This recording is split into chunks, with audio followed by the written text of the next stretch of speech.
Everyone thinks the muscle car was born in the 1960s.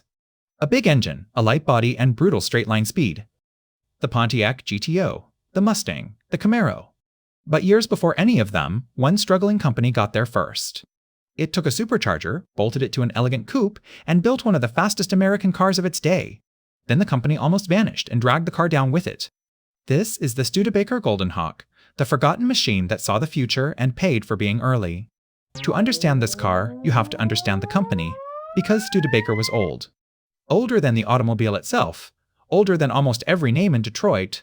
It began in 1852 in a small blacksmith shop in South Bend, Indiana. Two brothers, Henry and Clement Studebaker, started out building wagons. Simple, honest, horse-drawn wagons. And they were very, very good at it. As America pushed west, Studebaker wagons went with it. Farmers, settlers, and pioneers trusted the name. During the Civil War, the company supplied wagons to the Union Army by the thousand.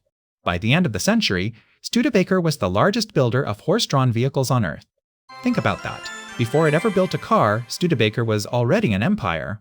An empire built on wheels and wood and hard work. Then the world changed, and the horse began to fade. Studebaker saw it coming. At the turn of the century, it started building automobiles. First electric cars, then gasoline ones. It made the leap that finished off most wagon makers, and it survived. By the 1920s and 30s, Studebaker was a respected, independent American car company. Not one of the giants, but proud, clever, and stubbornly its own. By the 1950s, though, that independence had become a trap. The American car market was now ruled by three enormous companies: Ford, General Motors, and Chrysler, the big three. They had endless money, endless factories, and endless dealers. Next to them, Studebaker was tiny. It simply could not outspend them. To survive, it could not build the same cars as everyone else. It had to build something more exciting, something more daring, something the giants were too cautious to try. And in the middle of the decade, Studebaker made a bold bet on style and speed. It took its elegant coupe body, first penned back in 1953, and turned it into a family of sporty cars. It called them the Hawks. And at the very top of that family sat the fastest, most glamorous one of all, the Golden Hawk. Its shape came from the studio of Raymond Loewy, one of the greatest designers of the century. Loewy was a legend. He had shaped everything from steam locomotives to the Coca-Cola bottle to the Shell logo. His design house understood something Detroit often forgot: that a car should stir emotion. His team gave the Hawk long, low-slung lines, a proud upright grille, and dramatic, forward-leaning tail fins. It borrowed the elegant hardtop shape first drawn back in 1953 and made it sharper, bolder, meaner. It looked fast standing still. It looked expensive. It looked like nothing else Studebaker had ever made. Rivals from the giant firms suddenly looked a little soft, a little ordinary, beside it. But a beautiful body is nothing without a heart to match. In 1956, the first Golden Hawk got a very special heart indeed. Studebaker had recently merged with another struggling name, Packard. It was a marriage of the desperate. Two proud old independents hoping that together they might survive the giants. On paper, it made sense. Packard brought prestige, and it brought engines. And from Packard came a big, powerful engine. A 5.8-liter V8 producing 275 horsepower. For a car this size, in 1956, that was a serious amount of power. Studebaker had just built itself a genuine performance car. And just how quick it was is easy to miss today. Measured by power against weight, the 1956 Golden Hawk was one of the fastest American cars money could buy. Among every American production car that year, only one was clearly ahead of it: the mighty and far more expensive Chrysler 300. So here was an affordable coupe from a small company running with the best in the land. It had the look of a luxury cruiser and the punch of a racer. In every way that matters, it was a muscle car, a full decade before the phrase even existed. A big engine, a stylish body, and blistering straight-line speed at a price ordinary people could dream of. The recipe that Detroit would later become famous for, Studebaker had already written down. For a brief, shining moment, the underdog had built something the giants should have feared. But the Golden Hawk had a problem, and it was not out on the road. It was hiding inside that big Packard engine. The Packard V8 was powerful, but it was also large and heavy. All that weight sat right over the front wheels. It made the early Golden Hawk nose heavy and a real handful in the corners. Fast in a straight line, yes, but not always graceful when the road began to bend. And then, just as Studebaker was learning to live with that, the ground fell away beneath it. Because Packard, its partner, was collapsing. The Packard engine plant was leased out and then sold off entirely. Almost overnight, the big V8 that the Golden Hawk depended on simply disappeared. For 1957, Studebaker faced a nightmare. It had a flagship performance car and no engine to put in it. A smaller company would have quietly ended the Hawk right there. Studebaker did the opposite. It got creative and a little bit brilliant. Its engineers took their own engine, a smaller 4.7-liter V8, and made it breathe harder. They bolted a supercharger onto it. A McCulloch supercharger, a compact spinning pump driven by the engine itself. It forced extra air and fuel into the cylinders on demand for a surge of power when you asked for it. And the result was remarkable. The little supercharged engine matched the old Packard V8 exactly. 275 horsepower from a smaller, lighter unit. Think about how rare this was. In 1957, a supercharger was exotic, expensive technology. It belonged to racing cars and aircraft, not to affordable coupes from independent makers. Yet here it was, on a car most people could actually buy. And the engineers were clever about how they tuned it. They set it up not for one big screaming top-end rush, but for a fat, usable wave of torque low down. Well over 300 pound-feet of it, ready almost the moment you touched the throttle.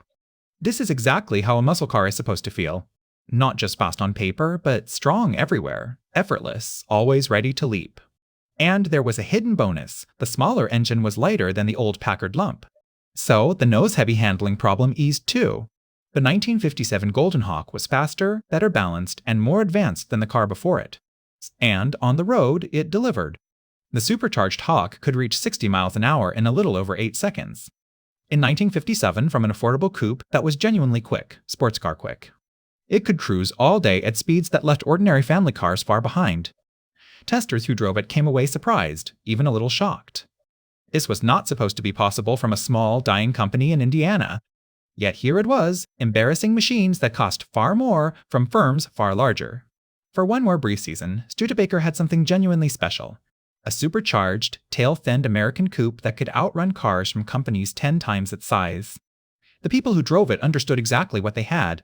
Here was proof that the underdog could still stun the giants. A small firm from Indiana refusing to go quietly into the night. For a company running low on time and money, it was a magnificent way to fight. But you cannot save a sinking company with one brilliant car. And the wider world was about to turn against Studebaker completely. In 1957 and 1958, America was hit by a sharp economic recession. Suddenly, buyers stopped spending on stylish, thirsty, expensive coupes. And the Golden Hawk, already a niche machine, watched its sales fall off a cliff. In its final year, 1958, this brilliant supercharged car found just 878 buyers. 878 in an entire year, against the hundreds of thousands of cars pouring out of Detroit. It was not enough. It was nowhere near enough. There is a cruel irony buried in that number. The Golden Hawk was not slow, or ugly, or badly built. It was, if anything, too advanced for its moment. An expensive, supercharged performance coupe was exactly the wrong car to be selling into a recession. The very qualities that made it brilliant also made it almost impossible to sell. And so, quietly, Studebaker retired the Golden Hawk. The car that had beaten almost everything on the road simply slipped away, unnoticed. The future, it turned out, was a very hard thing to sell. Studebaker itself hung on, but it was fighting for its life. It had one last flash of genius still to come, a stunning fiberglass coupe called the Avanti in 1962. Designed, once again, by the Raymond Loewy studio. But brilliance was no longer enough. By late 1963, Studebaker stopped building cars in South Bend, its home for over a century. Production limped on in Canada for 2 more years, and then, in 1966, it stopped for good. One of the oldest names in American transport, born in a blacksmith shop in 1852, was gone. An empire that had crossed a continent on wagon wheels ended in silence. And the supercharged Hawk, its boldest and most forward-looking creation, faded into the background with it. For decades, the history books handed the credit for the muscle car to others. The Pontiac GTO of 1964 is usually crowned as the first. But the recipe was already there, years earlier. A light, stylish body. A powerful, forced induction engine. Real speed at a price real people could reach. Studebaker, the dying underdog, had written that recipe down first. And it went further than the muscle cars that followed. Detroit's giants would use raw size, huge engines, brute force. Studebaker used cleverness, a supercharger, forced induction, the very idea that would define performance decades later. Turbochargers and superchargers are on ordinary cars everywhere today. The little firm from South Bend was chasing that future back in 1957. It simply did not survive long enough to be given the credit. Today, a genuine supercharged Golden Hawk is a rare and treasured thing. The collectors who chase them understand what it truly was. Not just a pretty coupe with fins, but a bold, forward-looking machine from a company fighting for survival. The Studebaker Golden Hawk saw exactly where performance was going. It got there first, by years. It outran cars from companies 10 times its size. And almost nobody noticed it had arrived. A tiny firm from Indiana, with a blacksmith's heritage and an engineer's daring, built the future of the American car. And then it quietly disappeared, leaving the glory for someone else to claim.